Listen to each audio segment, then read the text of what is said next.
Assalamualaikum warahmatullahi wabarakatuh. Halo anak-anak, bagaimana kabarnya hari ini? Semoga kita semua selalu dalam keadaan sehat ya.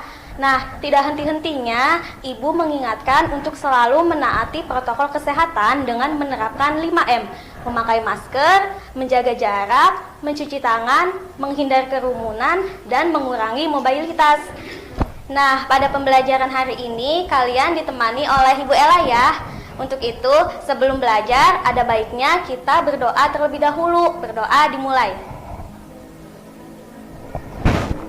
Berdoa dicukupkan ya.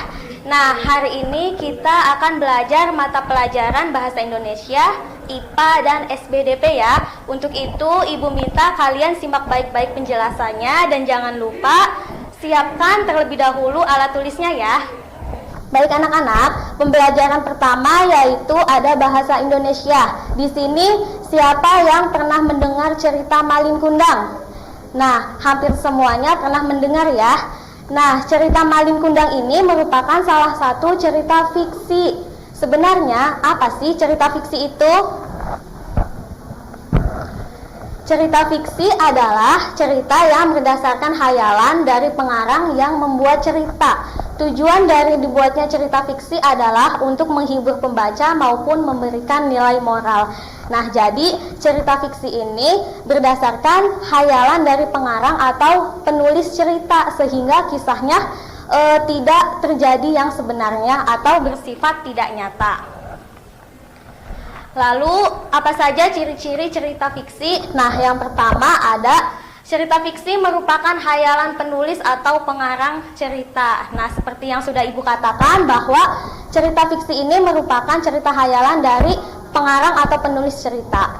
Yang kedua, terdapat kebenaran yang tidak nyata. Nah, karena berdasarkan cerita hayalan, maka kebenarannya tidak bersifat nyata ya. Jadi tidak terjadi yang sebenarnya. Yang ketiga, menggunakan bahasa konotasi. Jadi artinya cerita fiksi ini menggunakan kata-kata atau bahasa yang memiliki arti lain gitu ya, yang ingin disampaikan oleh pengarang atau penulis cerita. Yang keempat, dibuat untuk mempengaruhi emosi pembaca. Selain menggunakan bahasa yang konotasi, cerita fiksi ini juga biasanya menggunakan bahasa yang hiperbola. Apa sih bahasa yang hiperbola? Bahasa yang hiperbola itu tuh bahasa yang melebih-lebihkan. Tujuannya supaya dapat mempengaruhi emosi pembacanya ya. Misalnya menjadi senang, sedih, menangis, dan lain sebagainya. Kemudian yang kelima, bersifat menghibur pembaca. Nah, seperti yang sesuai dengan tujuan dari cerita fiksi ini ya.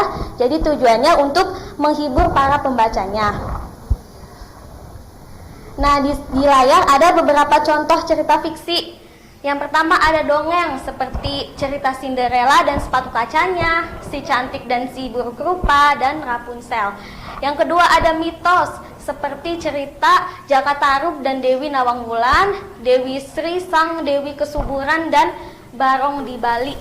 Yang ketiga ada dari cerita rakyat seperti Timun Mas, Malin Kundang, dan Danau Toba. Yang keempat fabel. Fabel ini cerita binatang ya, seperti kura-kura dan kelinci, burung jalak dan kerbau, rusa dan pemburu. Nah, selanjutnya kita memasuki pembelajaran IPA mengenai sumber daya alam. Sebenarnya apa itu sumber daya alam? Nah, sumber daya alam adalah segala sesuatu yang terdapat di alam atau kekayaan alam yang dapat dimanfaatkan oleh manusia dalam memenuhi kebutuhan hidupnya. Kebutuhan hidup manusia ini bisa berupa kebutuhan sandang, kebutuhan pangan, dan kebutuhan papan. Nah, selanjutnya ada jenis-jenis sumber daya alam dibagi menjadi dua. Sumber daya alam dapat diperbaharui dan sumber daya alam tidak dapat diperbaharui. Lalu apa bedanya ya? Kita bahas terlebih dahulu sumber daya alam dapat diperbaharui. Nah, sumber daya alam dapat diperbaharui merupakan sumber daya alam yang apabila dimanfaatkan dan habis, maka dapat dilestarikan kembali. Sumber daya alam dapat diperbaharui ini dibedakan menjadi dua. Yang pertama ada sumber daya alam hayati dan sumber daya alam non hayati. Sumber daya alam hayati merupakan sumber daya alam yang berasal dari makhluk hidup seperti tumbuhan dan hewan. Sedangkan sumber daya alam non hayati merupakan sumber daya alam yang berasal bukan dari makhluk hidup. Contohnya seperti apa? Contohnya ada matahari dan air. Jenis sumber daya alam yang kedua ada sumber daya alam tidak dapat diperbaharui. Sumber daya alam tidak dapat diperbaharui adalah sumber daya alam yang apabila dimanfaatkan sampai habis, maka sumber daya alam tersebut tidak dapat dilestarikan kembali. Nah, di sini sudah ada beberapa contohnya ya. Yang pertama ada batu bara, minyak bumi, dan logam. Nah, contoh-contoh ini merupakan sumber daya alam yang tidak dapat diperbaharui karena apabila habis, maka sumber daya alam tersebut tidak bisa dilestarikan kembali. Selanjutnya ada pemanfaatan sumber daya alam. Kita lihat di sana ada tumbuhan digunakan sebagai bahan makanan ya. Lalu ada hewan digunakan sebagai pembantu pekerjaan berat manusia. Selanjutnya ada air digunakan untuk mandi, mencuci, dan lain sebagainya. Kemudian ada batu bara ya, digunakan sebagai sumber energi pembangkit listrik. Ada matahari juga digunakan sebagai menjemur pakaian, menjemur ikan ya. Lalu ada logam digunakan sebagai bahan untuk membuat peralatan rumah tangga seperti panci, sendok ya. Yang selanjutnya ada minyak bumi. Nah, minyak bumi ini digunakan sebagai bahan bakar kendaraan. Baik, selanjutnya kita memasuki pembelajaran SBDP mengenai tari kreasi daerah. Nah, tari kreasi daerah atau tradisional adalah tarian yang mengalami beberapa perubahan dari tari yang dilakukan berdasarkan tradisi. Jadi tari kreasi ini merupakan tari tradisional yang mengalami perubahan tetapi tidak menghilangkan tradisi atau makna dari tari sebelumnya. Nah, di layar sudah ada beberapa contoh tari kreasi daerah. Yang pertama ada tari merak. Tari ini kreasi dari seniman Sunda, Jawa Barat pada pertengahan abad ke-19. Nah, tari merak ini berusaha mengekspresikan keindahan burung merak ya. Nah, yang kedua ada tari kupu-kupu. Tari ini berasal dari Bali yang berusaha mengekspresikan keindahan dari kupu-kupu. Nah, selanjutnya ada tari Manipuren.